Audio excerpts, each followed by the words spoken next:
Hi everyone, welcome back to Anomaly Workshop and welcome back to a brand new video. I officially welcome you to the channel. This is so exciting because we finally get to talk to you guys directly, which is really nice because there's so much to talk about. There's a lot to introduce you guys to because, we didn't have the chance to do it before. So this is the video for all of that. Today I'll be talking about the channel, the videos, our plans for the future, and also about ourselves.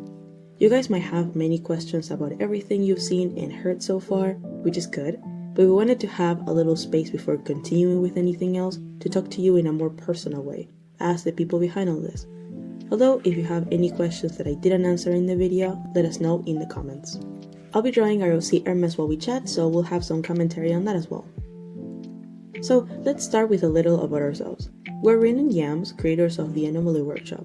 We're a small creative team that's producing Anomalía, our original story and transmedia project. We'll get to what that means in a second. Yams is in charge of editing the videos and the redaction of texts I then narrate and illustrate. We're both in charge of multiple things at the same time, but those are the main tasks we take on. Other things I do include writing the video scripts and planning illustrations, and Yams does the audio editing and everything graphic design related. So yeah, we try to group tasks based on what we know how to do best, but of course we're both in charge of the creative process of everything. Now that we talked about us, let's move on to the project and explain what transmedia means. As I previously mentioned, Anomalía is a transmedia project, which means you'll experience it through different platforms and media content like videos, audios, and songs.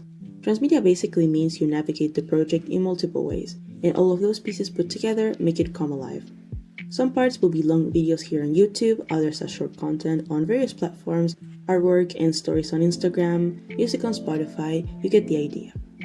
In this channel, we'll use tapes, like the one you're watching, to present the project and other unique ways in social media like I just mentioned.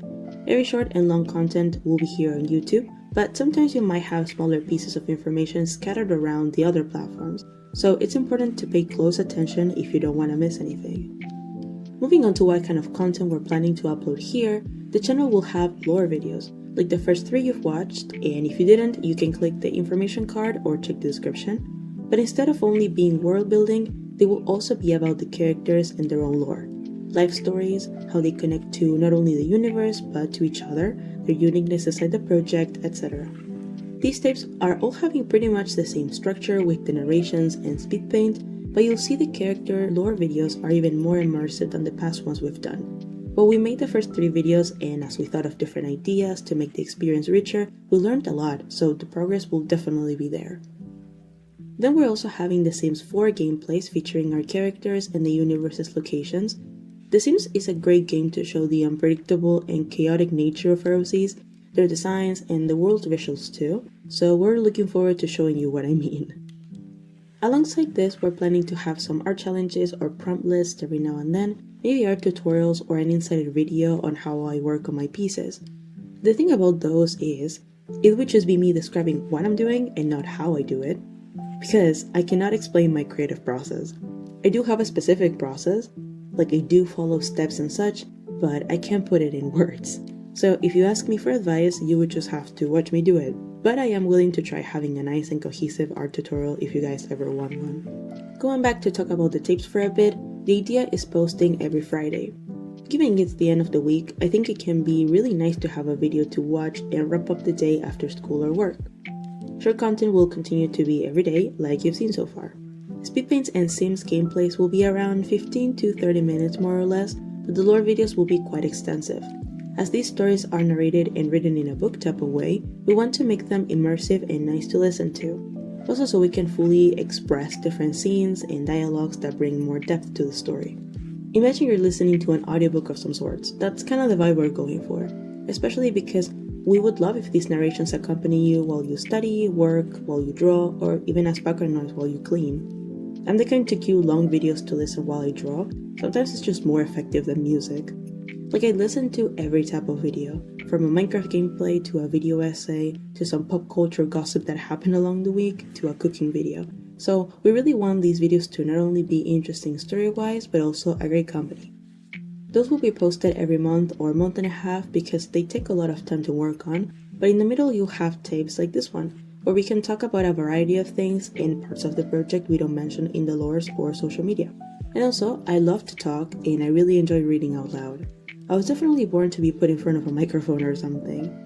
I remember I was always chosen to read at school in literature class, and also the first one to talk when giving a presentation. Not because I wanted to go first, but because no one else wanted to. So let's hope I still remember how to do both.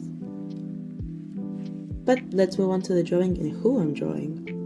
Hermes is a really important character for the main group of characters we'll focus on the project. I think my favorite part about Anomalía is the infinite opportunities we have of creating, as it's a unique and open setting. You can have many and very contrasting life stories that intertwine and affect each other. The characters make decisions and have attitudes that in consequence become the starting or developing point of yet another story.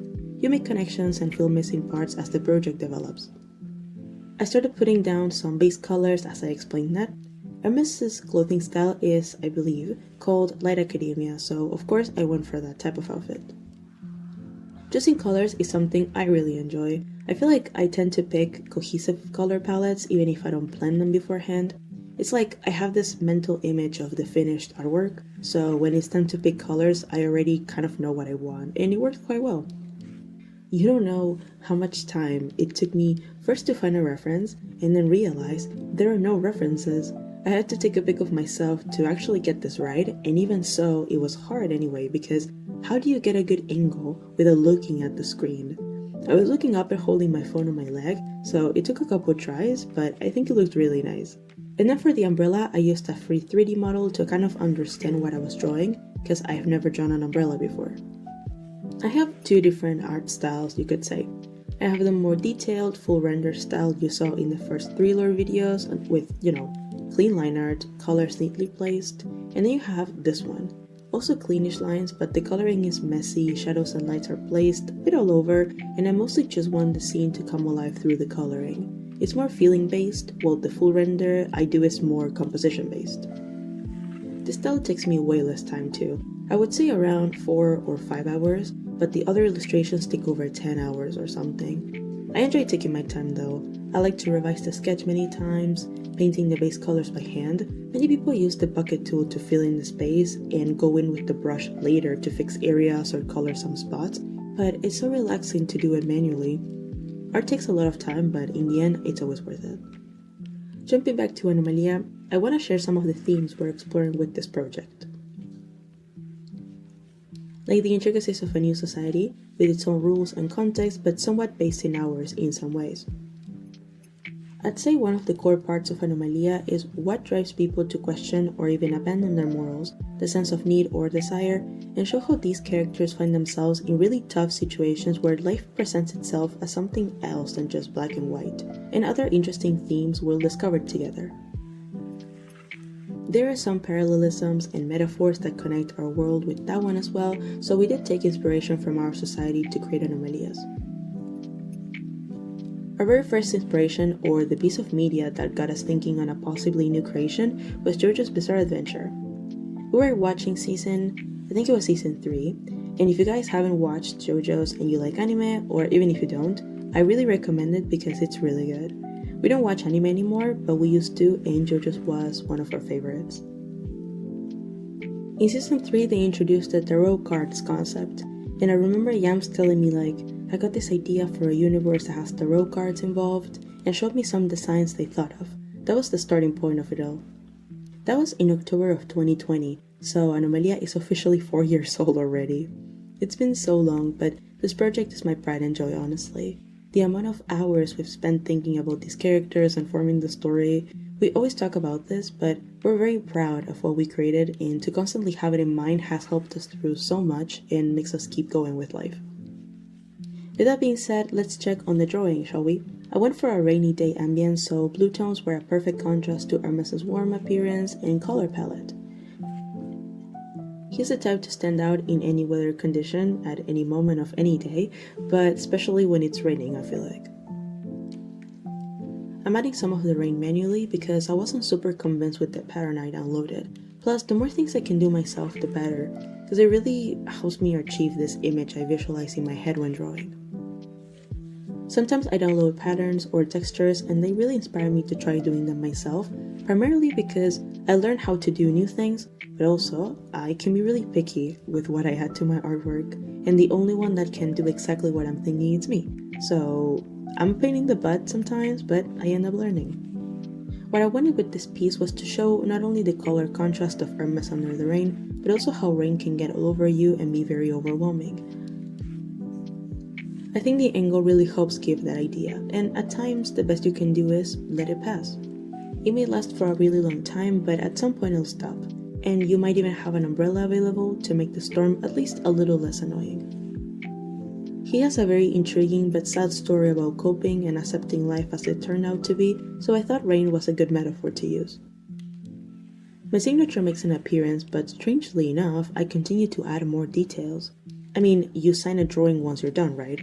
The thing is, I thought I was done, but then looked at it and I was like, why does this look so plain?